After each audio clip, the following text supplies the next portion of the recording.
Live TV, सच सबसे आगे। नमस्कार, आप देख रहे हैं द लाइव टीवी। आपके साथ मैं हूं हर्षिता सिंह। वो कहावत तो आपने सुनी ही होगी कि साच को आज नहीं और झूठ की उम्र ज्यादा दिन की नहीं होती है। और यही वजह है कि एक बार फिर न्याय के सबसे बड़े मंदिर से ऐसा फैसला आया जिसके बाद स्वरा भास्कर पर उंगली उठाने वालों को करारा जवाब मिला है। जी हां, बॉलीवुड एक्ट्रेस स्वरा भास्कर पर सुप्रीम कोर्ट के राम मंदिर के फैसले पर टिप्पणी करने के मामले में अभी कोर्ट की अवमानना का केस अब नहीं चलेगा। ऐसा इसलिए क्योंकि अटॉर्नी जनरल के वेणुगोपाल ने एक्ट्रेस पर अवमानना का मामला चलाने की याचिका पर अब सहमति देने से इनकार कर दिया है, जिसके बाद ये उन लोगों को जज की तरफ से करारा जवाब मिला है जिन लोगों ने स्वरा भास्कर पर क्रिमिनल केस के लिए याचिका दायर की थी। लेकिन अब जज साहब ने याचिका को रद्द कर दिया है और इसे रद्द करते हुए ये कहा है कि स्वरा भास्कर पर कोर्ट के कंटेम्प्ट का कोई भी केस नहीं बनता है। इस बारे में आगे बात करेंगे, लेकिन पहले आपको ये बता दें कि आखिर किस बात को लेकर के स्वरा पर ये क्रिमिनल केस के लिए याचिका जो है वो दायर की गई थी। दरअसल अभिनेत्री स्वरा भास्कर ने एक पैनल चर्चा के दौरान सुप्रीम कोर्ट के अयोध्या फैसले पर टिप्पणी की थी।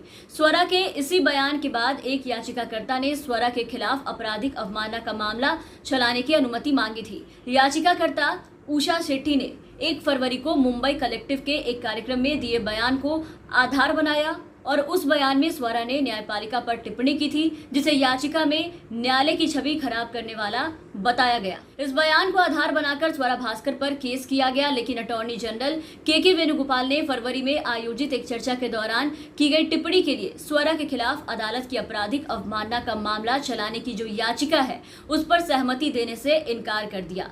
क्यों किया ये भी आपको बता देते हैं। दरअसल नियमों के मुताबिक किसी व्यक्ति के खिलाफ अवमानना कार्यवाही शुरू करने के लिए कंटेम्प्ट ऑफ कोर्ट्स एक्ट यानी कि 1971 की धारा 15 के तहत अटॉर्नी जनरल या सॉलिसिटर जनरल की सहमति की जरूरत होती है। वकील अनुज सक्सेना ने स्वरा के खिलाफ अवमानना कार्यवाही शुरू करने के लिए अटॉर्नी जनरल की सहमति मांगी थी।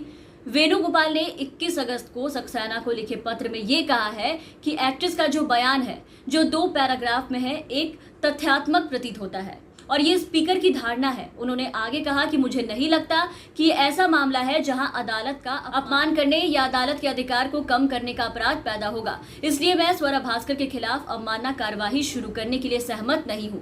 वहीं अब इन सब के बाद याचिकाकर्ताओं ने अनुज सक्सेना ने अब अनुमति के लिए सॉलिसिटर जनरल तुषार मेहता के दफ्तर में अर्जी जाकर के दी है। तो ये कोई पहली बार नहीं है जब स्वरा भास्कर पर ऐसे इल्जाम या उनको लेकर ऐसे केसेस जो है वो सामने आए हैं। इसके पहले भी कई बार हो चुका है। आए दिन स्वरा का नाम किसी न किसी विवाद में होता है। लोगों को किसी न किसी वजह से हर बार ये देखा जाता है कि स्वरा भास्कर से लोगों को तकलीफ हो ही जाती है।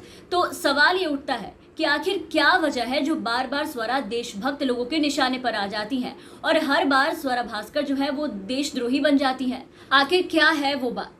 क्या इसकी वजह इनकी बेबाकी है जो अक्सर लोगों को अपने बोली से धूं डालने का काम करती है, या फिर वो सारे मौके और उनके वो भाषण जिसमें स्वरा हमेशा आगे आके सरकार के खिलाफ, लोकतंत्र के खिलाफ आवाज उठाती नजर आती है। CNRC से लेकर के देश में तमाम बड़े मुद्दों पर सरकार को घेरती रही। एक सोशल एक्टिविस्ट के तौर पर स्वरा ने हर उन मुद्दों पर बेबाकी से अपनी राय रखी जिसने मोदी सरकार से लेकर के पूरे BJP पार्टी को असहज कर दिया था।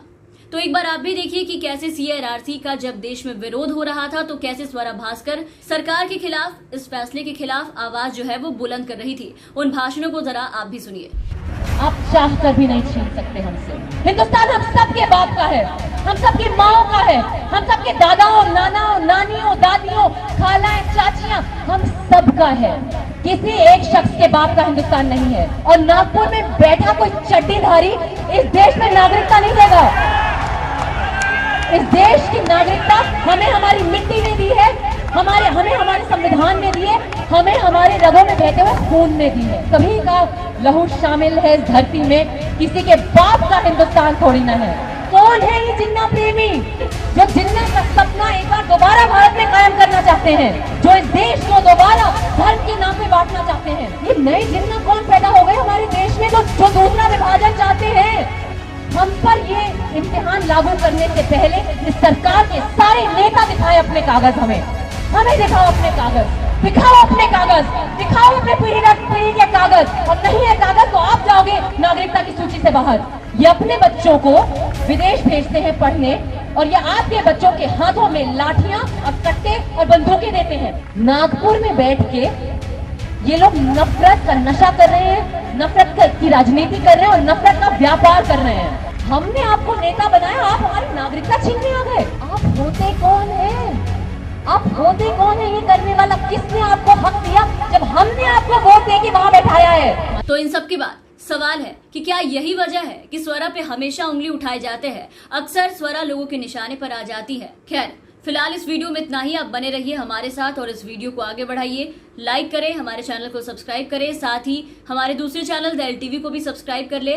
बेल आइकन दबाएं, लिंक हमारे डिस्क्रिप्शन बॉक्स में दिए हुए हैं और आप हमारे साथ बने रहे। धन्यवाद। लाइव टीवी, सच सबसे आगे।